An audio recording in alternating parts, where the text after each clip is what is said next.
बतख की सुर्ख जूते पहने मैराथन रेस में एंट्री। न्यूयॉर्क मैराथन रेस में एथलीट्स के साथ रेस में एक बतख ने भी हिस्सा लिया। सोशल मीडिया पर वायरल होती वीडियो में देखा गया है कि एक छोटी सी रिंकल नामी बतख न्यूयॉर्क मैराथन रेस में एथलीट्स के हमरा दौड़ लगाती हुई नजर आ रही है। ये वीडियो शेयर करते हुए पोस्ट के कैप्शन में लिखा गया है कि रिंकल ने न्यूयॉर्क मैराथन में दौड़ लगाई।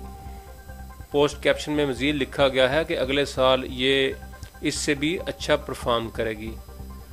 इंस्टाग्राम पोस्ट में मैराथन रेस में हिस्सा लेने से बतख को सराहने वाले इंसानों का शुक्रिया भी अदा किया गया।